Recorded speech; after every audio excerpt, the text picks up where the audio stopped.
Kasus penembakan yang dilakukan oleh oknum polisi terhadap siswa SMK yang berujung tewas pada Minggu lalu masih terus dalam pengusutan pihak berwajib. Untuk oknum polisi berinisial R sudah dilakukan penahanan. Adapun update kasus tersebut, Kabitumas Polda Jateng Kombes Pol Artanto menyampaikan terkait prosedur penggunaan senjata api ada SOP yang harus dipahami oleh anggota Polri. Selain itu, Kabitumas juga menegaskan bahwa siswa SMK yang meninggal adalah pelaku tawuran yang tergabung dalam geng Tanggul Pocok. Setiap anggota Polri yang memiliki atau menggunakan senjata api atau organik senjata api kepolisian itu harus memahami prosedur atau SOP yang harus dilakukan. Karena setiap menggunakan senjata api itu ada prinsip yang harus dipahami oleh setiap anggota Polri, yaitu prinsip proporsionalitas dan pertanggungjawaban. Maksudnya apa? Penggunaan senjata api hanya dibenarkan jika proporsional terhadap ancaman yang dihadapi. Dan setelah upaya-upaya lain gagal dilakukan untuk menghentikan aksi kejahatan atau aksi lain yang berbahaya. Dan hal tersebut dapat dipertanggungjawabkan oleh anggota Polri tersebut. Nah, prinsip-prinsip itu yang harus ditekankan, yang harus dimiliki, yang harus dipahami oleh setiap anggota Polri yang memiliki senjata api. Tentunya penggunaan senjata api itu dapat dilakukan karena mengancam diri satu anggota Polri yang sedang melaksanakan tugas, mengancam jiwa orang lain, atau mengancam keselamatan secara umum. Dan ancaman-ancaman itu harus dapat dipahami skala ancamannya, dan tembakan atau pengeluaran senjata api itu harus segera dilaporkan dan dapat dipertanggungjawabkan pada pimpinan. Demikian. Berarti bisa dikatakan aksi ataupun spontanitas yang dilakukan Aibda Robik ini terlalu berlebihan atau seperti apa nanti? Untuk sementara waktu dalam proses penyidikan oleh Bid Propam Polda Jawa Tengah terhadap anggota berinisial R, dia melakukan tindakan excessive action, artinya melakukan tindakan berlebihan yang seharusnya beliau atau yang bersangkutan tersebut tidak perlu mengeluarkan tembakan yang mengarah kepada pelaku tawuran tersebut. Walaupun perkiraan beliau adalah ini adalah tawuran atau kreak atau begal.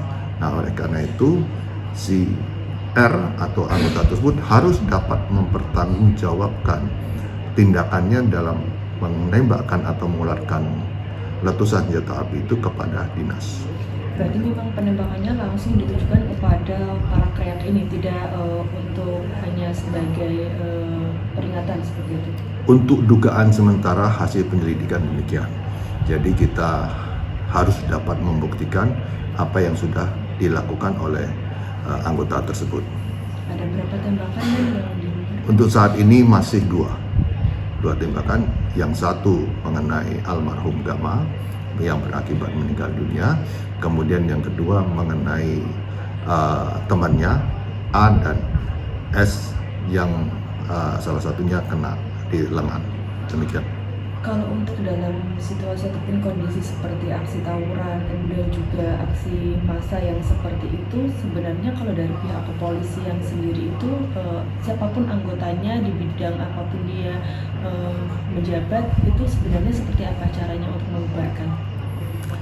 Dalam membubarkan aksi kejahatan ya atau kriminal, salah satunya seperti tawuran menggunakan senjata api atau tawuran menggunakan senjata tajam atau kegiatan kejahatan yang lain, setiap anggota Polri itu mempunyai prinsip yang harus dilakukan. Salah satunya ya yang bagi menggunakan senjata api yang sudah saya jelaskan tadi, dan bagi yang anggota yang ada di lapangan tentunya dia harus dapat memahami apa yang harus dilakukan.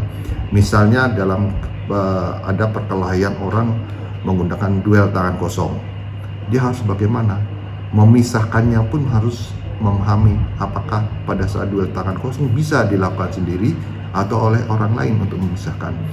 Kemudian polisi melihat ada duel orang menggunakan alat sajam berdua. Tidak mungkin polisi memisahkan sendiri menggunakan tangan kosong. Dia butuh alat, dia butuh orang lain yang membantu untuk memisahkan atau menghentikan aksi kejahatan tersebut. Atau mungkin ada kejahatan teroris dan sebagainya. Polisi mempunyai SOP bagaimana dia untuk melumpuhkan lawan yang menggunakan senjata api. Nah, oleh karena itu Polri di sini harus betul-betul profesional, mempunyai kompetensi tinggi dalam menggunakan peralatan asus kepolisian, khususnya senjata api atau alat-alat lainnya. Demikian. Kalau untuk proses ekshumasi dari korban sendiri rencananya akan dilakukan kapan dan melibatkan siapa saja?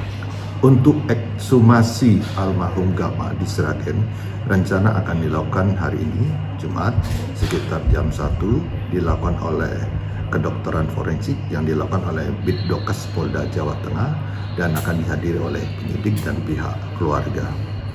Demikian. Ini berarti untuk melengkapi penyelidikan yang sedang berlangsung ya, Dan ya?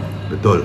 Jadi proses ekshumasi itu adalah untuk memahami pemahaman bagi penyidik tentang penyebab kematian dan sebagai salah satu alat bukti pada sidang pengadilan nantinya. Ya. Terakhir, dan berarti bisa dikonfirmasi ulang lagi untuk kejadian sebenarnya ini memang korban ini merupakan anggota KREA ataupun gangster yang ingin atau melakukan tawuran seperti itu, bukan hanya melintas di jalan saja. Betul. Jadi memang almarhum ini memang pelaku dari aksi tawuran atau KREA dan tentunya ini naas bagi almarhum. Kita turut berbelasungkawa, kita doakan semoga almarhum diterima di sisi Allah Subhanahu wa taala. Amin ya rabbal alamin. Kalau dari informasi ataupun dari barang bukti ponsel dan lain sebagainya, ini aksi tawuran yang keberapa yang dilakukan oleh korban atau almarhum ini? Aksi tawurannya masih kita dalami karena ini keterangan teman-temannya kan berbeda-beda. Ada yang bilang 1, ada yang bilang 2. Tentunya ini kita fokus saja pada saat kejadian di lokasi saja dengan bukti HP yang sudah kita sita, karena di bukti HP itu ada isi percakapan mereka semua sebelum tawuran dan saat tawuran. Demikian. Menurut rencana, ekshumasi dilakukan pada Jumat siang di Sragen, Jawa Tengah oleh tim forensik Bitdokes Polda Jateng dengan didampingi keluarga almarhum. Febriana Mila, Senot Puji, Kompas TV, Semarang, Jawa Tengah.